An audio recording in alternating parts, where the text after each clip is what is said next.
So welcome to video for 5.4. We're going to start talking about the Poisson distribution, but before we do, let's set the stage. Let's go through our case. So here we have Ann Jones. She's a manager at Starbucks. And we're told that Starbucks is closing some locations, but Ann's store is going to remain open. But because there's several locations around her that are closing, she's trying to figure out how the closing of those other stores will affect her business. So Ann has estimated, or has done the research to said that a typical Starbucks customer visits the chain between 15 and 18 times a month. And so Ann believes that the customers average 18 visits to her store over a 30-day month. There we go. So Ann's trying to plan for staffing needs with this increased demand, and she wants to make sure she has enough employees so that customers aren't having to wait too long, but not too many that we're losing money.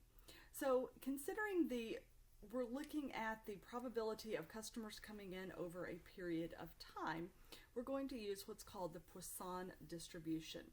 And Ann really has two questions: to calculate the expected number of visits from a typical Starbucks customer, and to calculate the probability that a typical customer will visit the store a specified number of times in a given time period. So again, the Poisson distribution is another binomial random variable distribution. So binomial means there's only two options, right? Either they visit the store or they don't. This is what we're looking at. So we're going to call a success that they visited the store, and a failure is they didn't visit the store. But the Poisson distribution is used when we're looking at it over an interval of time or space. So we're going to see how many times did the customers visit in a month or in a week or in a 5-day period or whatever it is. So we're looking at, again, with this time, or it could be with respect to space, like the example that's given here if you're looking at the number of defects in a roll of fabric, right? So it's not just trials of independent events, we're looking at the probability over time. So an experiment is a Poisson process if, number one, the number of successes within a specified time or space interval is greater than 0, okay, between 0 and infinity. So you have to have greater than 0. They are non-overlapping and they are independent successes. And the probability of success in any interval is the same for all intervals of equal size. So in other words, we're assuming 1 week is the same as every other week, or the probability of a Starbucks customer attending during a week is the same for all weeks.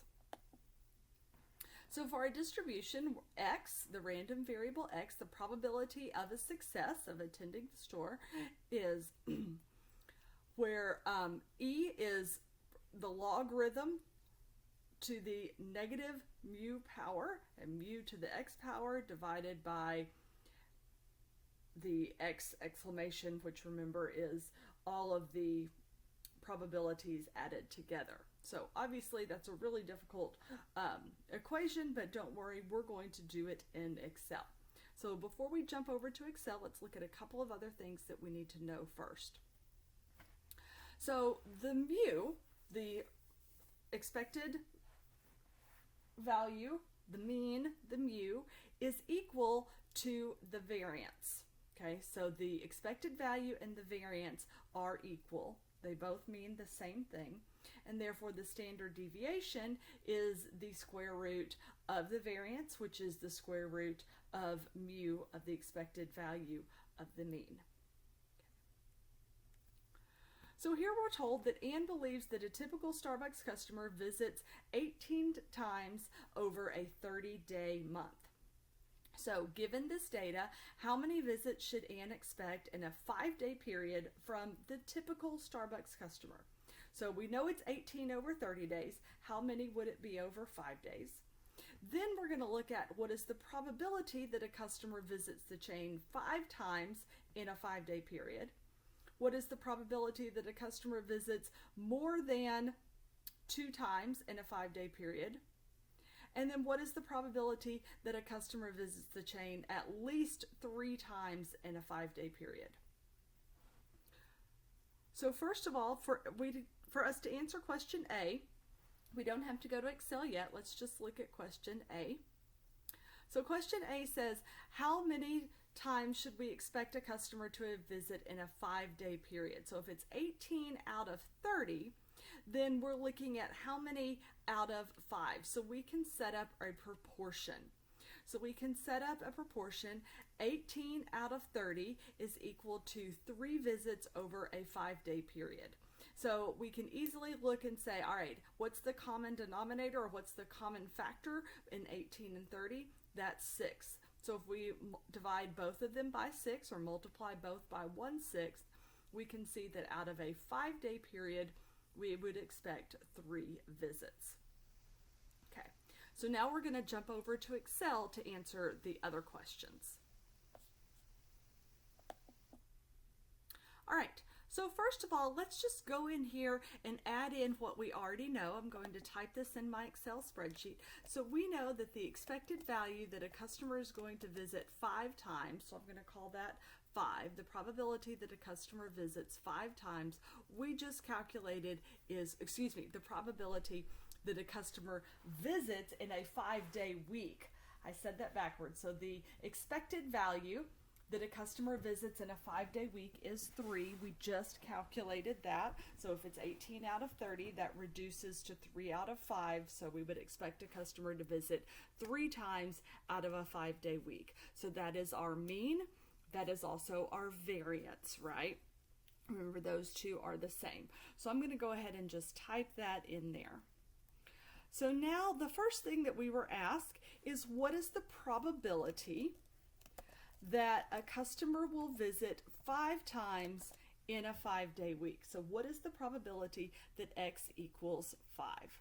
So again, we're going to go up here to our formula tab, more functions, statistical, and I'm looking for the Poisson distribution, and it's actually called Poisson.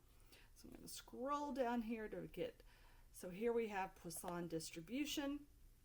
So x, this is looking for what is your x, what is your, so ours is 5, that they're going to visit 5 times. The mean, we know we already calculated up here as 3, so I'm just going to plug in B1 there. And then this is just like we did in the binomial distribution, where if it is cumulative, you put a 1. If it's a discrete variable, you put a 0. So we're just looking for that they came 5 times. So I'm going to put a 0 there. So this is calculating just that they came 5 times. So I can say, all right, so the probability that a customer will visit 5 times in a 5-day week is approximately 10%. That's actually pretty high.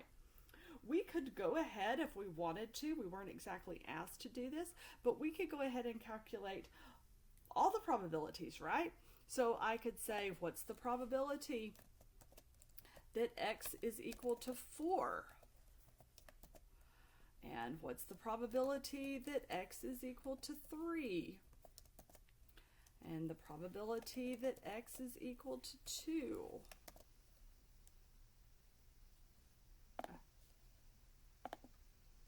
Messed up my formula there. There we go. Probability that x is equal to 2. I'm going to go all the way up here. Probability that x is equal to 1. And then let's go up one more and do the probability that x is equal to 0.